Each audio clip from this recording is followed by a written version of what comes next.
Now, the conventional wisdom is that this will threaten Taiwan and threaten American interests, which we have in Taiwan, because embolden Xi Jinping to go after that island nation. The argument goes that if Putin walks away with parts of the Donbass region, that will somehow cause Xi Jinping to be emboldened to walk away with impunity if he takes a piece of Taiwan. I think it's actually the reverse that's true. Today, we are driving Russia further into China's hands. And Xi Jinping's calculus is that the U.S. will not want to go into conflict with two different allied nuclear superpowers, Russia and China, at the same time. But if Russia is no longer in China's camp, is no longer a 2001 treaty ally, as they are today, then Xi Jinping will have to think twice before going after Taiwan. It's the number one thing we can actually do to deter Xi Jinping from going after Taiwan while avoiding war is pull Russia apart from China. Combine with that a renewed commitment to our partnership that we may expand with India. Hard commitments to close the Andaman Sea and block a strait if required in the position of potential conflict arising around Taiwan. India would happily do that if we gave them a trade deal that looked similar to what we have already, Chile or Australia. And I'm not just saying that because my name is Vivek freaking Ramaswamy here, okay? In fact, part of the reason that we have a relationship of mistrust, I would say a relationship of trust with India that could leave room for improvement, is that we haven't had the kind of trust-based dialogue between our two countries. And so, you know, if I'm not going to get that done by the end of my first term, I would consider that a personal failure on an ethnic count. But how we think about deterrence of China, bolster our relationship with allies who share our interest in deterring Taiwan while pulling Russia out of China's hands. I'm a big believer in the Second Amendment here at home. Let's turn our Second Amendment into an export. That's what American exceptionalism is about. Leave it to Taiwan to adopt a Second Amendment of its own. Put a gun in every Taiwanese household. Train them how to use it. That's how you turn Taiwan into a porcupine. This is how you deter China. Why is it in our interest then to deter China from going after Taiwan if we're not doing the same with respect to Russia and Ukraine? The answer is it comes back down to American self-interest. Taiwan is responsible for the leading-edge semiconductors that power our modern, technologically facilitated lifestyle. Probably these lights that are shining in my face, the phones in our pockets, the computers that we type up our notes on, those cameras that are recording me in the back. These are powered by leading-edge semiconductors that come from this tiny island nation off the southeast coast of China. I think it's regrettable that we got to a place where our modern way of life depends on that island nation, but that remains a fact. Which is why I've said that we will move from our, I believe, inexplicable posture of strategic ambiguity with Taiwan in my first year to a position of strategic clarity, where I will be clear with China and with Taiwan. We will defend Taiwan if China invades Taiwan before we have semiconductor independence in this country. I will lead us, I hope by the end of my first term, to semiconductor independence in this country. By 2028, I believe it is possible in the United States of America. And thereafter, we will be very clear that after the U.S. achieves semiconductor independence, our commitments to send our sons and daughters to put them in harm's way will change after we've achieved semiconductor independence. These are naked views that you're not supposed to share in public. Right? These are the things you're supposed to, in a hush-hush format, sweep under the rug, to know that you kind of mean these things, but you don't actually say them. I actually believe it is in our interest to unapologetically state to the world what I will state to you all at home, that it is my moral obligation as the next U.S. president to stand for the interests of Americans here in the homeland without apologizing for it. And when I tell the rest of the global leaders that I mean it, they will know they can trust us.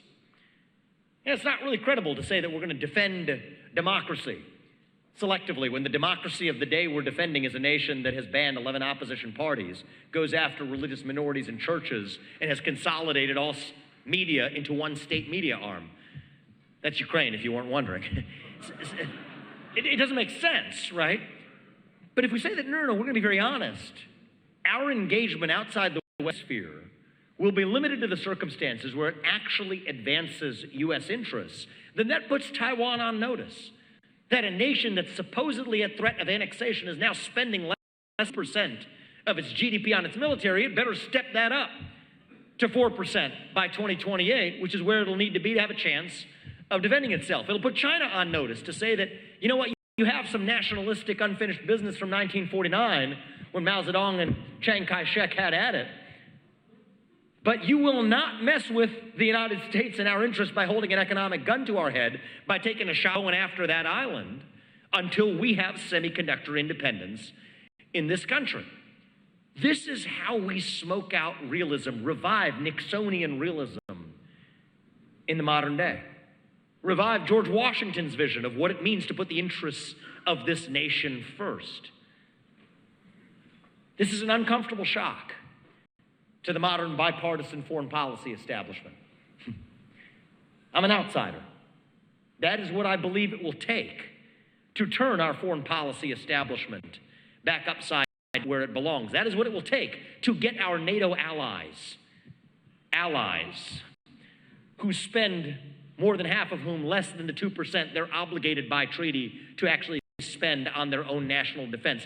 That is how we restore sanity to a world in which we represent 6% of our allied GDP while spending 61% of our allied defense. This is not the stuff of advancing American interests, but it will take an outsider with a fresh perspective to actually restore American interests in our own foreign policy. What I will say in closing before opening this up to a few questions tonight is that I reject the other bipartisan consensus in Washington, D.C. It's the flip side of the same one that has us continuing to send $200 billion to a nation around the other side of the world that we have no interest in. The flip side of that is an assumption embedded in there that Republicans and Democrats alike will agree to today. The assumption that we are a nation in decline. The assumption that we're at the end of the Roman Empire and that we have to puff our chest to project a self-confidence that does not exactly exist here at home. I don't believe we have to be like ancient Rome. I don't believe that we have to be a nation in decline. The truth is, I think what we really are is a nation that's just a little young, going through our own version of adolescence, figuring out who we're really going to be when we grow up. And when you view it that way, it makes sense. When you go through adolescence, you go through that national crisis. You go through that identity crisis of self. I did. Maybe many of you did. You lose your self-confidence. You lose your way a little bit. You really are. But we are stronger for it when we reach our adulthood on the other side. So you know what I say? We are not in decline. I believe we can still be a nation in our ascent. Maybe in the early stages of our ascent. Maybe we're not even at base camp yet on our way to that mountaintop, still that shining city on a hill, where no matter who you are, where your parents came from, what your skin color is, how long your last name is, that you still get ahead in this country based on your own hard work, your own commitment, your own dedication, and that you know what, you are still free to speak your mind at every step of the way. That is the American. That is what we are running to. That is how we revive our strength at home so that we may set an example of what is possible for the rest of the free world. That is our obligation to the world, to be strong at home. That is what I will revive as your next president. Thank you. God bless you. God bless your families. And God bless our United States of America. Thank you. Thank you. I appreciate it, guys. Thank you. Thank you. Thank you. Mr. Ramaswamy, thank you very much. We do have time for just a few questions. Our first one, sir, off to your right. Thank you so much. Your writings on stakeholder capitalism are more relevant than ever today. Given the rise of supranational institutions like the World Economic Forum, how would you recommend the U.S., on the one hand, balance maintaining its soft power with respect to relationships, and on the other hand, ensure first and foremost that our own economic interests are represented on the international stage? Yeah, well, I have a very practical answer to that question, and then I have a deeper answer of what's at stake. My practical answer is, if it comes in an acronym, FTC, SCC, FBI, DOJ, WEF, WHO, NATO, UN, we may have good reasons to be skeptical of the purpose of any acronymized institution. I say that only half flippantly, okay? The truth of the matter is, what's at stake in the debate about stakeholder capitalism? This idea that businesses and multilateral institutions should look not only after their own institutional purpose, but also should solve other societal problems at large, from global climate change to systemic racism in the West. It's really a 1776 question, actually. Because the basic premise is that we, the people, cannot be trusted to solve existential questions like climate change, that we get it wrong, that we burn in a planet entering an ice age, which is what they said during Richard Nixon. That was going to happen, actually. We were going to have global climate change, they said during Nixon. Time magazine and Newsweek covers around that time said that that's what's going to happen unless we stop burning fossil fuels. Now they say we're going to heat ourselves to death if we keep burning fossil fuels. They say that we, the people, can't be trusted with those questions. So business leaders and government leaders and three-letter acronym institutions have to work together, dissolving the boundaries between the public and private sector, dissolving the boundaries between nations to work together towards the global common good. We fought a revolution in 1776 that said no to that vision. We said that for better or worse, and this is a crucial part of that, for better or worse, the way we do it on this side of the Atlantic, on this side of 1776, is that we do trust the people to sort out our differences through free speech and open debate in the public square where every citizen's voice and vote counts equally. That is how we do it. And so what we see today is that old ugly monster rearing its ugly head again. That old world European version that distrusted the public. That's what's at stake, is our sovereignty itself. From the WHO to the UN, it is fundamentally skeptical of sovereignty, especially the sovereignty of a nation founded on rejecting that monarchical vision. And I think that the deeper question to ask is not what comes from the outside that causes us to cede our sovereignty, but what is it inside each of us that makes us want to bend the knee? That's the real question. When the Israelites escaped the Pharaoh, they're wandering the desert, lost in the wilderness, finding their way to the promised land, but they couldn't find it. What did they say? We want to go back and be ruled by the Pharaoh. So the real question for us to ask, as much as I have been a chief critic of the multinational, international institutions that are impeding on the sovereignty of the United States, from ESG to stakeholder capitalism to whatever new label they come up with. Yes, these are top-down forces, but their trick only works if we ourselves are willing to bend the knee. And I think that when it's global climate religion in particular, that's the real question. What is it that makes us want to bend the knee? They can't take our sovereignty.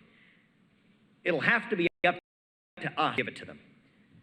And my view is that we have to fill that vacuum of purpose with our own vision of what it actually means to still be a citizen of this nation, not some nebulous global citizen fighting climate change. No, a citizen of the United States of America, and to say that is true, that means something to, and I will stand for my sovereignty and the sovereignty of my nation. Thank you for that question. I appreciate it. Couple more questions. Mr. Ramaswamy, Senator, all the way back. We are incredibly tight on time, so this will be our last question. Ma'am. We'll take one more in response to the audience. I can't resist. Thank you. Having too much fun. Lived in China for 1 year and also in Taiwan for 1 year. So my question is regarding that area of the world. Good. So my first question about China is, we know that China does not have an elected government. So we can see the Chinese government and Chinese people as being different. From my time living in China, I've seen there are many Chinese people who are curious about America and want to come visit here, come study here, come be immigrants here. And so my question in regard to China is, what are the creative or innovative ways that your administration would try to build a relationship and rapport with the new generation of Chinese people that's growing up, that's the future of China?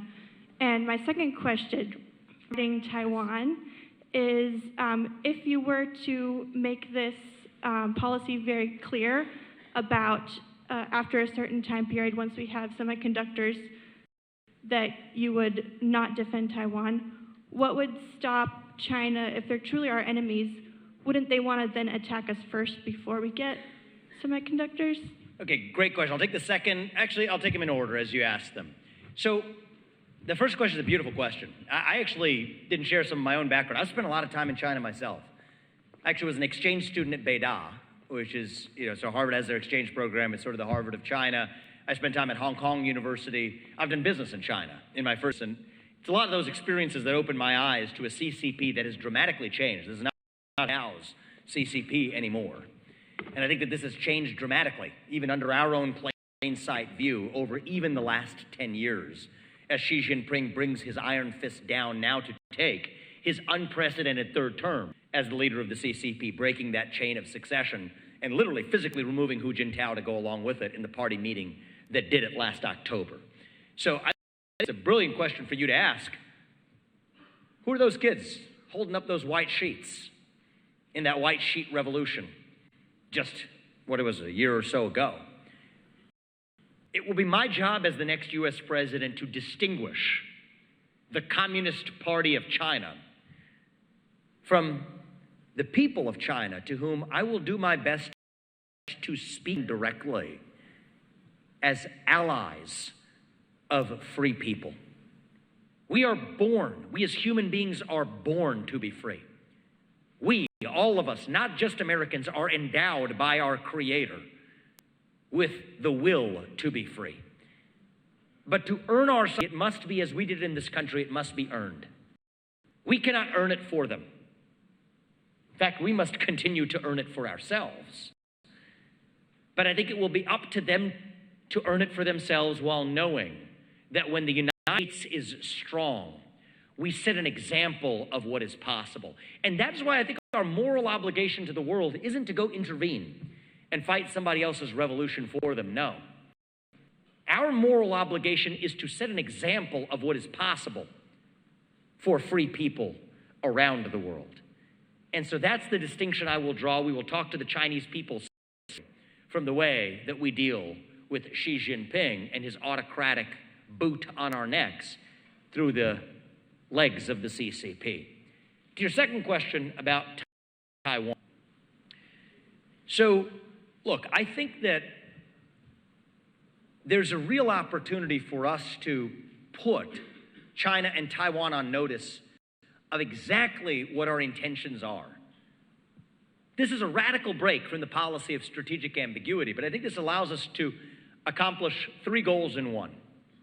One is Taiwan on notice that it needs to spend on its own defense for the long run if it wishes to retain its sovereignty. There's an election in Taiwan in 2024. One of the two parties has a different view on this.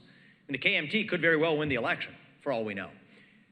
The second thing, though, that it does is it puts China on that we will not be okay with you holding an economic gun to our head, trying to get to that deal that we would otherwise never do, the deal that says, they get to make our stuff if we give them our IP. No, that is not a good deal. We do not want parity for the next 200 years between the United States and China. That new bipolar order is not something that we should wish to voluntarily accept. So you will not hold that economic gun made of semiconductors to our head.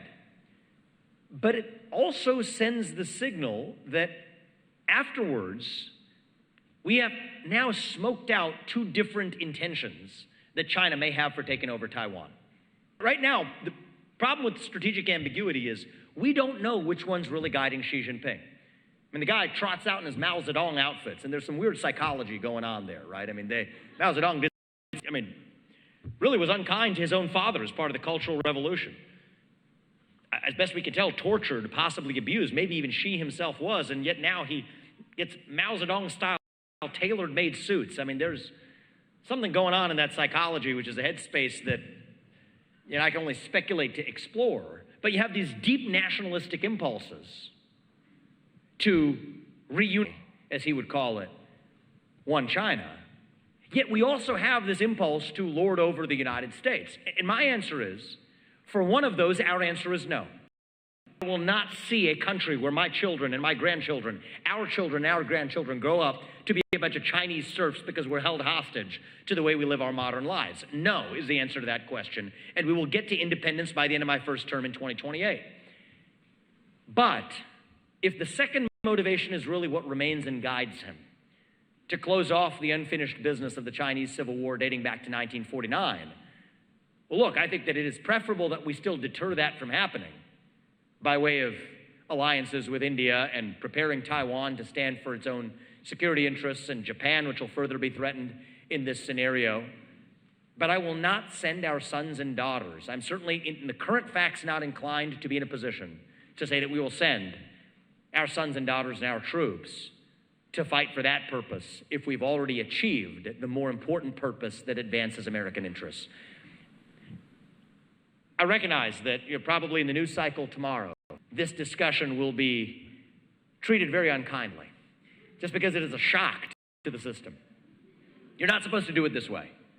But I believe we live in a moment where if we are clear about our actual interests, we will actually command a greater credibility in drawing red lines that other nations will dare not cross because they know they can actually trust us, rather than the smoke and mirrors of liberal hegemony, which has not worked in this country for the last 25 years. I promised I would take one more question. I will take one last question, and then we will. Sir, off to your left, right here. Hi, sir. My name is Parker. I'm 21 years old. My question... 21? 21. Good for you. Big guy. I like that. Appreciate it. You a football player? What do you do? In high school. High school football player? I like that. All right, that's good. My question is kind of related to the younger generation, which is one thing that my generation is really frustrated by is how unproductive our government is. Makes a couple of us, man. Right. 2 generations included. And you have some very bold ideas, and I agree with a lot of what you say. My question to you would be, what would you do as president to ensure that you break down those partisan walls that are keeping our government from actually advancing our interest as a country? Yes. So this is the choice we face in this election, actually. We're on a night where we're scaring a lot of people, so we might as well keep on going with this.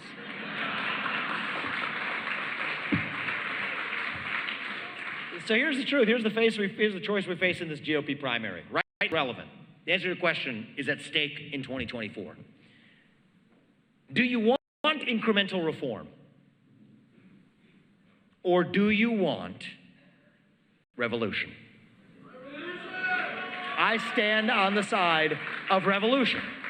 And so I'm not going to go in and tinker around the edges. And I can say in a tough guy voice, there and fire Christopher Wray. Well, that sounds good. That's fine. But, you know, James Comey, Christopher Wray, potato, you know? We need to get in there and shut something down. The J. Edgar Hoover building of the FBI, auction it off. We don't need it anymore. We cannot reform these bureaucracies. They're unreformable. This is Thomas Hobbes stuff. This is the modern Leviathan, okay? And if you don't know what that word is, just watch the bureaucracy of the federal government, then you know what it is. We have to get in there and do what really no U.S. president has for a long time had the spine to do, channel Nixon's skepticism. And it is from the Donald Trump, to his credit, shared. But to say we can't just roll that log over and see what crawls out. Right? You strike the swamp strikes back. If you're going to roll that log over, you better be ready to bring it aside. And that is what I'm bringing to Washington, D.C. We have to shut it down. That is how we revive this nation. We stand not for victimhood, we stand for victory. Thank you. God bless you. God bless our United States of America. Thank you. Thank you.